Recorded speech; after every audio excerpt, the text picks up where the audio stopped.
Hey guys, welcome back to Clownfish TV. This is Neon. I am here with Geeky Sparkles. Hello. And we're going to talk about Disney animation because it's making headlines for all the wrong reasons.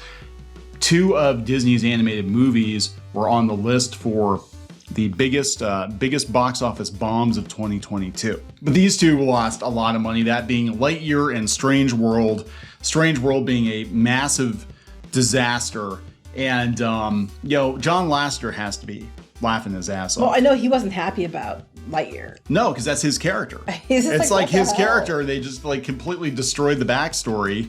And then they blame the audience. Then Disney had the gall to blame the audience. Well, actually, it was Pete Docter. Yeah. And was basically like, oh, the audience is too dumb to understand. We thought they would be smarter than that to get that it was the movie that Andy grew up with. Like, bullshit, a kid watched that movie and wanted those toys. Yeah, it was Interstellar. The kid wouldn't have known. He would have wanted something like Star Wars.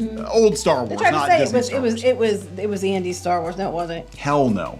So yeah, Disney's definitely in a rut when it comes to animation. Meanwhile, Mario is probably going to top $1 billion worldwide. It's over like 600. Is it like 600? I think it's making 660 million. Something like that. Yeah. Something like this globally after this weekend.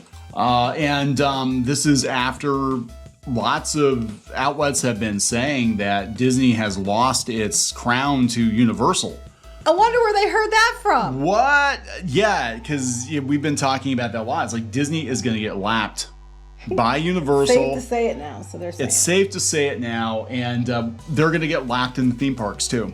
Once Super Nintendo World, spreads out, we've got it in Florida, and they build up at Universal and all that. People are going to go to Florida just to go see Mario and not Mickey.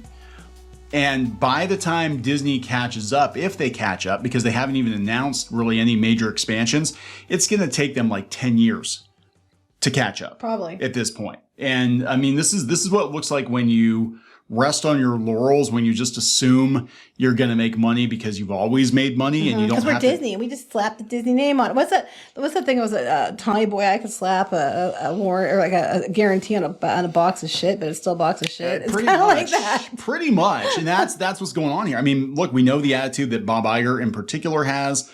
For all this talk about creativity, he thought with Galaxy's Edge, they were just going to say, hey, it's open and people are going to come see it.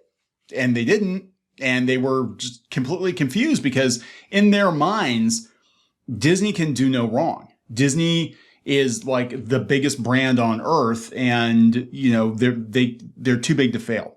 And I think they're in for a very, very rude awakening over the next couple of years because they've gotten lazy and they've gotten complacent. And this is what happens when the market corrects. Mm-hmm. So we're going to talk about it before we get into it any further. Please subscribe for more pop culture news, views, and rants, guys. We do talk a lot about animation. We talk a lot about Disney. If you subscribe, you'll get a woohoo from Geeky. Woohoo! There are only 4 or 5 movies on here that lost a significant amount of money in 2022, and 2 of them are Disney animated features. Yikes. So that is not a good look. That is a big yikes. A big yikes. First one listed, Strange World. Strange World lost $152.4 million. I thought it would lose more, honestly. It's not enough to say that original animation is a challenge at the box office when it comes to Strange World's failures.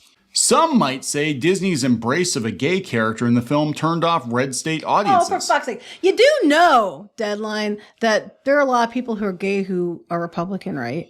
No, they don't. You know that, right? They don't know that. While critics found the fantasy pick to be clunky and incomprehensible, that's more what it's about. Yeah, the animation retro and stale, Disney nonetheless supported the movie with a full theatrical release and dated it during their traditional 5-day Thanksgiving launch pad, where it saw a record low start for a Disney animated feature during the time frame with 18.8 million. Oh, that's bad. Yeah, and here's the thing too, they didn't advertise it hardly at all. No, Disney set this one up to fail. I'm going to be honest. The gay thing, most people don't even know about that. This movie basically got dropped in the theaters because I think they had to, or there was some financial reason. They knew the movie was going to fail. And we know that Bob Chapek was moving things around, moving money around from like one division to another division.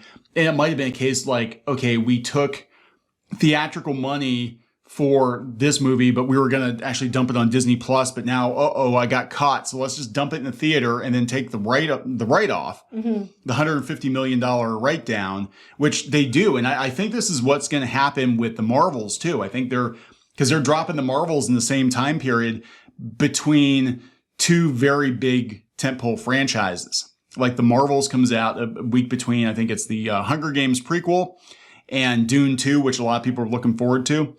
And the Dune audience is going to cannibalize the Marvel's audience. And they know what they're doing. They're like, no, we'll just drop it. It's going to bomb. That's fine. We'll just say, there's too much other competition. And it's misogyny. And misogyny. And racism. And we'll just blame the audience and blame the macroeconomic circumstances, political, whatever. And then we'll just take that $150 million, $200 million write-off. That's what they did. And this movie was designed to be a write-off. I think they knew. But they didn't even try to promote it. Clearly, they didn't. They weren't trying to make it succeed. No, and it was kind of a weird thing for a theatrical. I mean, this struck me as, look, this movie was greenlit during a time when Disney had the luxury of being able to take chances, and they could do movies like this that were basically for like the Tumblr crowd or whatever. At least it was an original thing. I will give them that. And look, we've had hits and misses. This kind of reminds me of Disney during the early 2000s, after Treasure Planet. Yeah. And then they had, Home on the Range. And Meet the Robinsons, which I love. But Meet the Robinsons was actually very good. And Meet the Robinsons was another one where they just kind of dropped it and it didn't perform and whatever. And then because they knew at that point, I think they were going to buy, they were buying Pixar, and they're like, well, we've got Pixar. We don't need to try. Right. Oh, speaking of Pixar. Okay. Speaking of Pixar, yes, Lightyear is on this list too. And this is one that should not have failed. Oh, wouldn't have they made Buzz Lightyear? Yeah. I mean, just look at the still they picked. Isn't that like the dingiest? What is with Disney making everything so dark lately? Like everything, like they're always using like dark filters and palettes on everything. Like they tried to. This does not look like look at the Buzz Lightyear ride in the theme parks. And look at this, like a Buzz Lightyear movie should be fun, bright neon colors, sci-fi, like lean into the whole Tron aesthetic, and this looks like Halo, or something, it's like, this is not Buzz Lightyear, and this should not have failed. If you told me 5 years ago, Disney was going to release a standalone Buzz Lightyear movie, wow, cool. The origin story of Buzz Lightyear, cool. But we're not going to have Tim Allen. And it's going to be a completely different story from Buzz Lightyear of Star Command. It's actually going to be a more realistic take on the character. And then there's that twist ending. I'd be like, you're out of your fucking mind. And it would. They would have been better off to do Buzz Lightyear Star Command. Yeah. So yeah, one would think an extension of the Toy Story franchise would be a surefire win, but devoted fans weren't thrilled that Tim Allen wasn't doing the voiceover. Not to mention there are issues with the movie taking liberties with Toy Story canon. The $50 million domestic start wasn't going to get Lightyear to the moon at the summer box office. Did they mention anything about the gay thing? No, they didn't in this one. Yeah, it's like a tiny little thing. I mean, honestly, it's a blink and you missed it type scenario. Yeah, and this one shouldn't have. This should have been a hit. And what they were thinking, I have no idea. And this is kind of, I think, what happens when you take somebody like John Lasseter out of the company.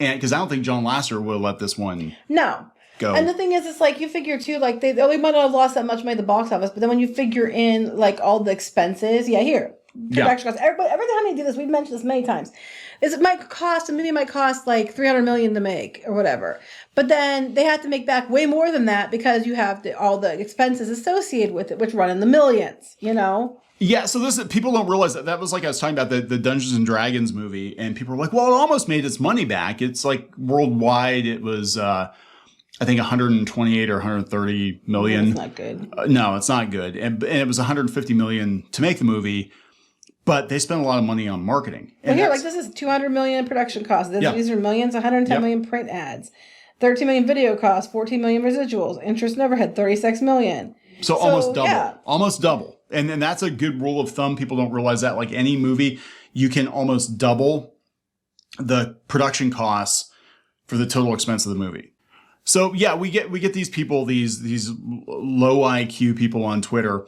Well, the movie only cost $100 million to make, and it made $102 million at the box office. It made money. Yeah, no, it didn't. It didn't. Just the freaking taxes, you know. Well, how much did they spend on promotion, the print ads and stuff on Strange World? They spent $110 million here. Go back up to the Strange World one. How much did they spend on that one? $90 million. I don't buy it. I don't buy that either. Where did they advertise this movie? Mm-hmm. Because I barely saw any advertisements. Did they? I wonder if they, again, to take the write-off, they're like, well, we're going to spend $50 million on bus ads in Scandinavia. You know, those are our wraps on our buses in the park. There are They probably do. They probably pay themselves. That's what I'm saying. They probably do. Like, oh yeah, we've increased the rate of our advertising. You didn't see the advertising because it was mostly run on ABC. It's mostly run on ABC. 3:00 in the morning on ABC. Yeah, I didn't see any ads for this movie. Like most people. I saw a couple, but not much. Yeah, and I wonder if it was designed to fail. If it was designed to be a tax write-off because they took the budget from one division to the other, or whatever the deal was.